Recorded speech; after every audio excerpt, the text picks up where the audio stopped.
Good morning. Ito ngayon, mag-aalis ako ng bulok, mga nahinog. Kaso nung dumating ako, napakaraming lamok. Taka yung langaw doon sa banda doon. Dahil yung gusto ng langaw yung mga pagkain ng pusa. Ayan, nagpausok ako. Nilagyan ko ito ng frozen na natirang lansones. Diyan naman, siyempre hindi naman ang gagamitin nyo yung balat, kasi yung balat niya nakakahilang sa dito kasi siyempre tinakpan ko dahil masisira naman yung mga, pero nakatutulong tumataboy ng mga yung mga insect, mga mosquito saka flies. Yan, usok niyan, nahihilam sila. Ngayon, papepehin nyo lang, babantayin nyo pagkatapos, ibisikan nyo na ng tubig pagkatapos para hindi pagmulan ng sunog. Ito kasi, meron naman tong kaya safe, may takip. Hindi, kailangan yan. Tapos tatakpan nyo para yung usok niya, ang kailangan nyo, hindi yung apoy. Yan. Ngayon makakapamitas na ako kasi talagang yung kapitbahay kasi namin may alagang aso, tapos hindi naman inaalis yung dumi. Kaya kung titignan nyo yung dumi na ipon, hindi niya nililinis. Pinatanaw ko, ayan sa may siwang, ang dami dumi, pinatutuyo, pinababayaan na lang, kaya pala malangaw saka malamok. Yan, tingnan nyo, importante rin kasi pag may pet, nililinis.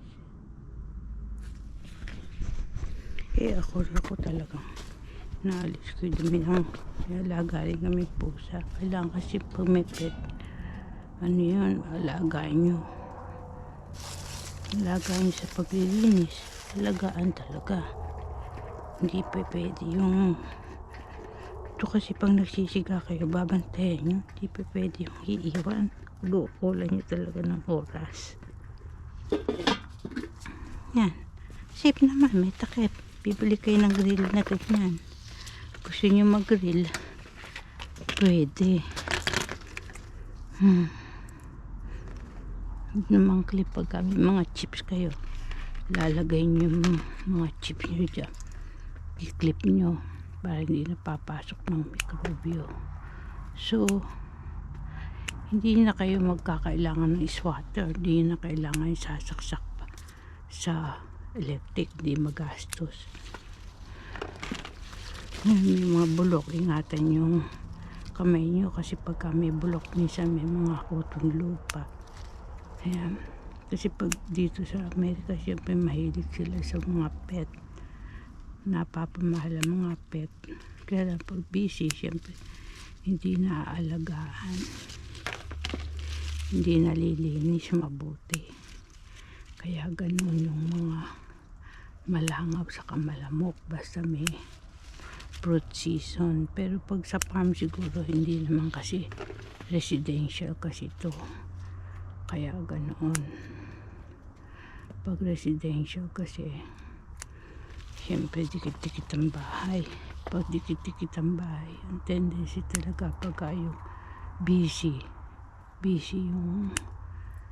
yung kapitbahay nyo, walang panahong linisin yung mga yan. Ngayon, nagdala ako ng wet paper towel, pamunas ang kamay ko kasi malakit tong nabulok. So magko-contaminate sa mga inaani yung prutas. Kapag ganito kasi malutong, ang gusto kasi ng mga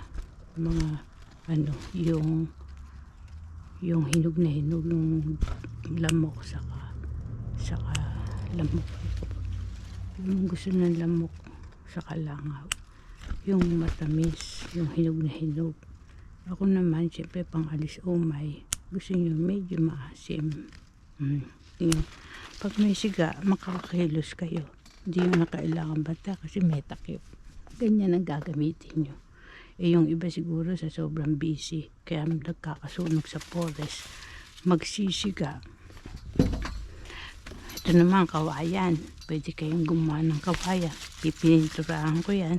Tapos nilagyan ko ng alambre. Kaso pinawalan ko yung mga kitten.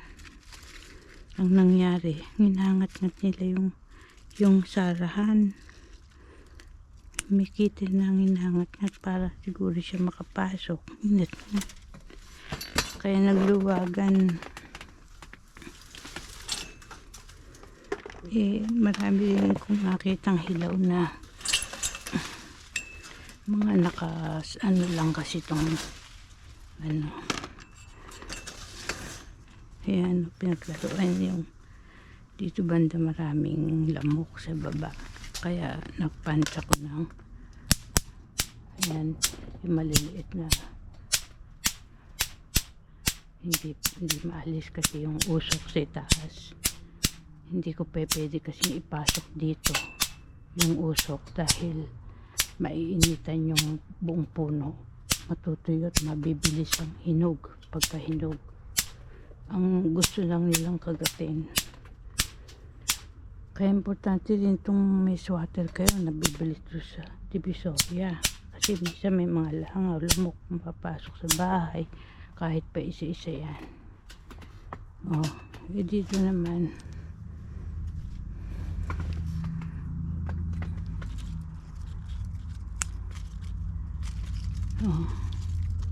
ikaw sige, yung mga pusa ayaw nila yan sa lamok at langaw. Kita niya bugaw na nahabol talaga nila yan. Kaya para silang Tom and Jerry sa loob ng bahay. Pag nakakita yan ng mga lamok at langaw, hindi tatantanan niya, hindi na huli. Kaya ang nakakatakot pagka nandun sila sa may bandang TV. Kasi baka masira ang TV pagka kinaskas yung mga kuko nilang matutulis. Ayan. Kaya importante rin pagka maahas sa inyong lugar, i-report nyo sila uhuli. Yung mga in charge, mga namumuno sa inyo kung wala kayong budget ng pambayad, hingi kayo ng tulong, lalo na ngayon mag-eleksyon. Siyempre may mga pera pa yan pang bayad. Patas ang eleksyon, wala na silang pera, iasa na lang doon sa sweldo nila. Ganun, asa sa bayad ng buwis ng mga mamamayan. Kaya maganda ang iboboto nga yung may nagagawa sa bayan, may nagagawa sa inyo. Wala kagaya ko, i-request ko alisin yung basura sa likod bahay ng mother ko. Siyempre ang nagawa lang nila sa ngayon yung karsada saka yung kanal. Naayos nila yung kanal na sa harapan ng mother kung nangangamoy katas ng basura. Bumara kasi yung mga basura. Saka napaganda nila ngayon ang kalsada doon. Kaya thank you. Pero yung re-request ko na basura dapat alisin gamit ang mga heavy equipment, pansuro, malalaking truck. Hindi pwede yung maraming basura ang gagamitin, maliliit na truck, magastos sa gasolina yun. Pag malalaki, mabilis ang trabaho, saka mainam yung mga gamit na heavy equipment. Meron na naman sa Pilipinas. Dapat ang mga namumuno na kukunin nyo yung mga may kaalaman, saka nakokontak nila yung mga heavy equipment, pansuro ng basura, pansulot panghawan, pangkarga sa ano. Pwede rin kayo mag-request na lalagyan ng basura ng papel para organize kada pamilya. To, kita niyo yung sapot ng gagamba na yan. Pag hindi niyo yan inilis, lahat yan bubulok. Kasi yan sapot ng gagamba. May dikit na yan na mikrobyo. Ngayon yung mikrobyo na yan, yan ang punggos, yan ang sisira sa buong kumpol ng ubas. Kaya pagka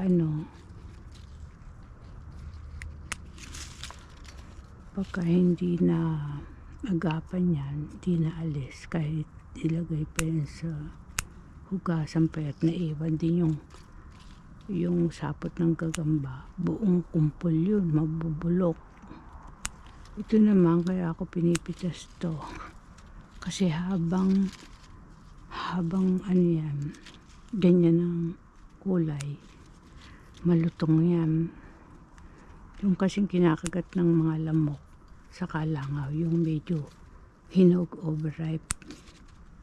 Pero itong malutong, hindi. Kaya pag yung nakagat or makagat man yan, bigla yung mabubulok saka iimpis. Kaya inaagapan ko na. Gusto ko kasi ang nakakain. Malutong. Kaya tingnan nyo, lumalaki pa rin siya. Nakita nyo yung maliit na sapot, maliit pa lang yan, pero dumadami yan. Yan. Malutong yan, maasim-asim. Kaya pagka nauumay ako, gusto ko yung medyo maasim-asim sa kamalutong. Yan, pwede nyo yung mga pasas ng masustansya, lagi kong pinopost yung nutrient content, yung tinataglay na sustansya ng pasas sa press na na ubas. Kasi ang press, ang kaibahan naman although maraming nakukuhang sustansya ang resin o pasas, ang kaibahan ng press, syempre may mga live cells yan. May mga live cells yan. Kita niyo sa balat niya, hugasan niyo lang. Saka huwag niyong kakainin maliit na tangkay. Kasi matagal, matunaw. Para maging kalakasan ng inyong katawan. Yung mga live cells niyan. Pag nalalata kayo, syempre kailangan ang pagkain, may tamang way din ng pagkain. Pagka ang kain nyo halos hindi na